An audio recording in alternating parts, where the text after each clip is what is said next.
SMART means it's got to be very specific, measurable, attainable, realistic, and time-bound.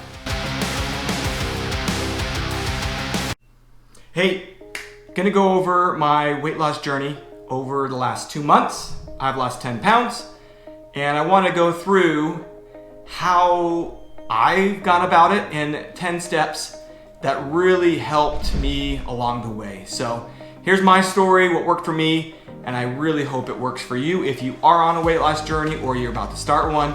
Hopefully this can help you out in any way. All right, number one is you've got to set a goal, and it's got to be a SMART goal. So SMART means it's got to be very specific, measurable, attainable, realistic, and time-bound.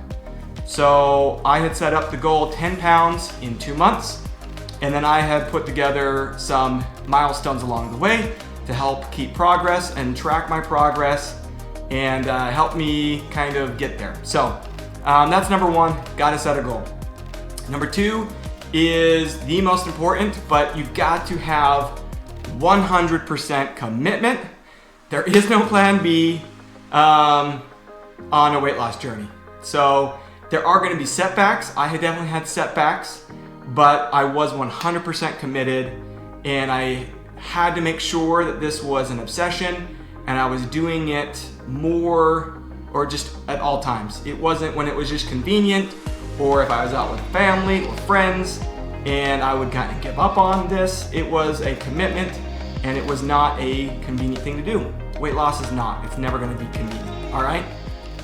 Number three is, for me, I have a sugar addiction, so I had to kick that.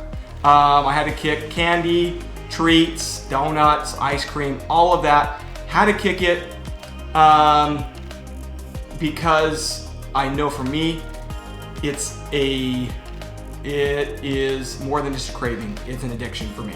So as soon as I have a little bit, I crave it more.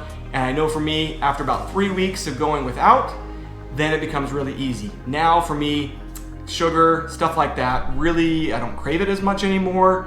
And it doesn't hold me back. So I had to kick it completely. That's up to you. But for me, it was sugar and treats. Whatever it is for you, pick one thing.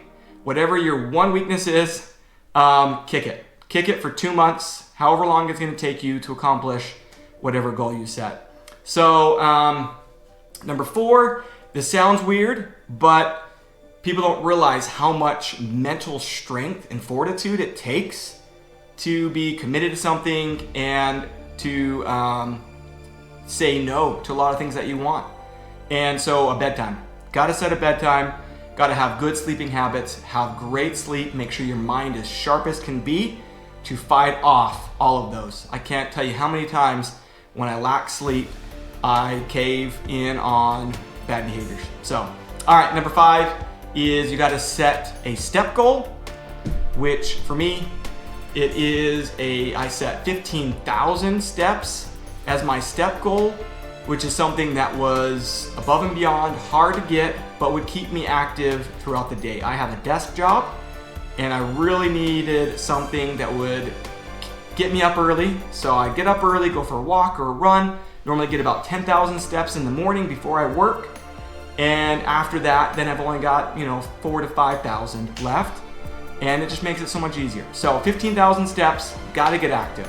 All right, number six is, what I did is I set up a goal of one salad every single day. So one for sure, really healthy meal that gave me a lot of the vitamins and nutrients that I needed to feel good.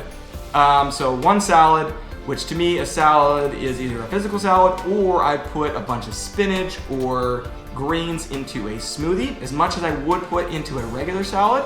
Into a smoothie, put some protein powder, some yogurt, some goodness in there where it kind of hid that you're eating a salad, made it a lot easier when all you're doing is drinking it versus actually eating it. So that's a pro tip, I guess, for me. That worked for me. Number seven is you've got to track your progress. So I weigh myself every single morning, right after I go to the bathroom, before I drink, before I eat, before I do anything. And I do that every single day to make sure I'm doing it at the same time pretty much every single day.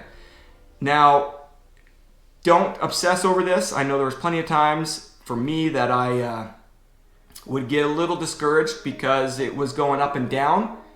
And you got to realize how much your weight can fluctuate based off of water retention, if you're eating a lot of sodium, if you're not having good regular consistent bowel movements.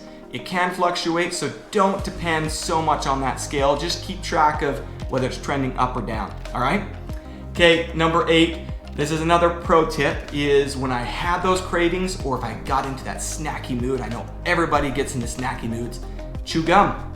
I would buy a big box from Costco of gum. I would chew gum. It would help satisfy that sugar craving and then also just help me where my brain thought I was snacking, but I really wasn't. So number 9 is you've got to have an accountability person or people. So if you don't have somebody who you're really close to, instead you could use like social media as your accountability. Hey, I got my 15,000 steps in, check. You could use that. For me, I use my wife. She's the one who I told her, hey, if you see me try to eat something sugar-wise or a snack or like a bad snack, smack it out of my hand. You know, she's my accountability coach. So make sure you have somebody who's kind of holding you accountable to your goals. And number 10, this is a really weird one, but when I started thinking is to kind of tips that really help me, is you've got to make sure that you are building confidence as those pounds start to come off.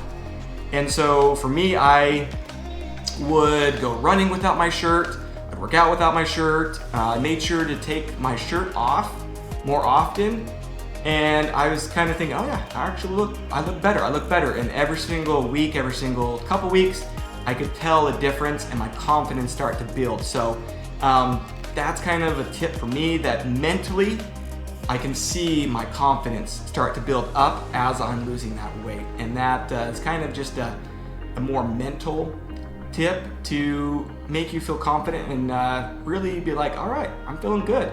This is exciting. So those are the 10 steps that really have helped me lose 10 pounds. I'm going for 5 more pounds. And it's not a need, this is more of a want for me, because I went from 160, my goal is 145. And I'm at 140, last time I weighed myself, I was 148. So I still got 3 pounds to lose. But those last 5 pounds, for me, once I'm going to really slim for my running goals and Spartan races and stuff like that, for speed, those are way harder to lose once you're trying to get into that 7% body fat. So anyway, I can do a whole video on how I've worked towards those. But anyway, I really appreciate everybody. I hope this helps in any way. Share any sort of tips that you have in the comments. Share your progress. I'd love to generate some sort of accountability within this channel.